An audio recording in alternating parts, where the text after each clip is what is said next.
Na ripoti kutoka mtaa wa Bwinila, kata ya Kilakala, manispaa ya Morogoro. Nyuma yangu ni wakazi wa mtaa huu wakiendelea na shughuli za ujenzi wa mtaro pamoja na karavati katika eneo hili. Mtaro ambao umetajwa kuwa suluhu ya changamoto ya maji kuingia katika makazi ya watu, maji ambayo yanatoka kwenye safu za milima ya Uluguru. Huko nyuma, mwaka huu mwanzoni, tulipata madhara makubwa. Baadhi ya nyumba 4 zilivamiwa na maji na kudondoka, na zaidi ya kaya 50 zilivamiwa na maji na kuharibiwa vyombo vyao vya ndani. Kwa hiyo sasa, kutokana na watu wa hali ya hewa wameshatutahadharisha kwamba kuna mvua kubwa zitakuja msimu huu, kwa kushirikiana na mheshimiwa diwani wetu tumeweza kulivalia njuga hili jambo ili kuweza kuyaondoa haya maji, badala ya kwenda kwenye makazi ya wananchi. Sasa haya maji yataelekezwa kwenye korongo hapa jirani. Kwa hiyo ndo tumeanza huu mradi, na huu mradi tuliwashirikisha watu wa TARURA, lakini watu wa TARURA wakasema wao hawana fedha. Ilibidi turudi sasa sisi wenyewe kwa wananchi kuanza kuchangishana. Sasa hivi ndo kama hivi mnavyoona kazi inaendelea. Kwa hiyo shughuli hii inafanywa na wananchi wenyewe. Wananchi wenyewe, serikali hapa haijatia hela hata sumni. Hii kazi inafanywa na wananchi wenyewe pamoja na watu hao ambao tunaenda kuwaomba msaada ambao wanatumia haya mazingira. Baada ya kuchaguliwa kwa kushirikiana na mheshimiwa diwani, ilibidi tuendelee kuwahamasisha wananchi kulijua tatizo na kulitambua kwamba ni tatizo la muda mrefu. Kwa hiyo tujipange. Manispaa kama tulivyokwenda hawana pesa ya kutusaidia. Kwa hiyo tukasema swala hili ni na sisi wenyewe wananchi wa mtaa wa Bwinila.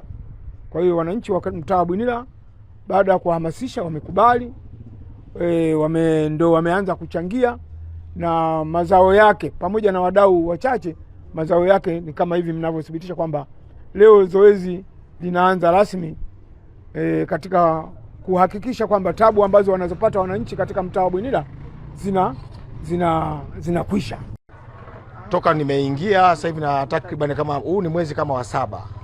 Ndani ya miezi 7 basi yako mambo mengi tumeyafanya. Mojawapo ni hili ambalo mnaliona. Tumeamua kuja na uongozi shirikishi. Dunia yoyote mwananchi ndio mtaji wa kwanza wa serikali. Nimekuja kugundua kwamba wananchi wanahitaji maendeleo, na wanahitaji maendeleo ya haraka, na wananchi wako tayari kuisupport serikali yao. Kwa na mimi nimeshirikiana na wananchi, ndio haya ambayo tunaendelea nayo. Na ndugu mwandishi, ili eneo hili kama walivyozungumza waliopita, hii adha ni zaidi ya miaka 25. Kata yetu sisi nyuma hapa ni milima ya Uluguru. Kwa hiyo maji mengi yanatoka milimani huko yanakuja kwenye makazi ya wananchi. Na mnavyofahamu maji yanahitaji yapewe nafasi, yapewe njia yake. Tunachokifanya hapa sasa, badala ya maji kutapakaa na kwenda kwenye makazi ya watu, tunayapa njia yake ya asili. Hapa miaka hiyo ya 70 na ambayo wengine tuko bado tujazaliwa, hili lote lilikuwa ni eneo la bonde. Sasa watu wameshafanya makazi. Kwa hiyo tunachokifanya sisi ni kuyapa maji barabara yake ya asili, yaende yanapoendaga. Ndicho tunachokifanya, na kwa kutumia nguvu za wananchi. Tumeingia mtaani baada ya kuona hili tatizo, maana hapa juzi kuna nyumba zilidondoka na nyingine zikaribu mpaka magari ya watu. Hicho kitendo tulikuja kukaa kama uongozi, tukaona hatuna sababu za msingi za kuendelea na hichi kilio cha miaka mingi.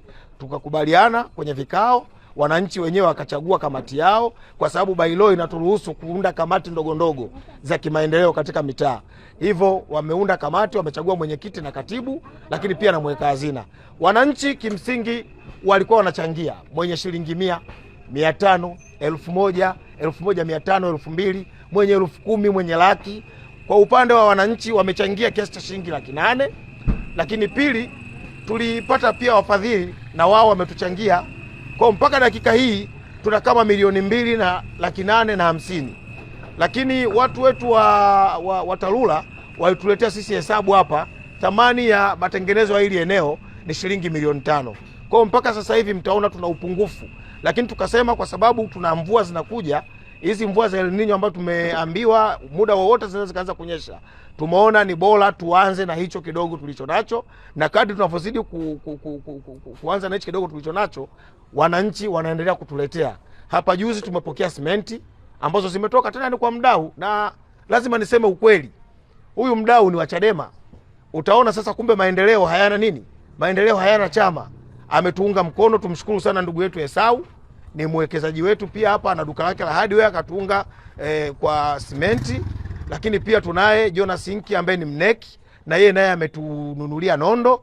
Lakini pia mbunge Abdulaziz Abudi ni lazima tumshukuru sana, na yeye ametuchangia mifuko ya simenti.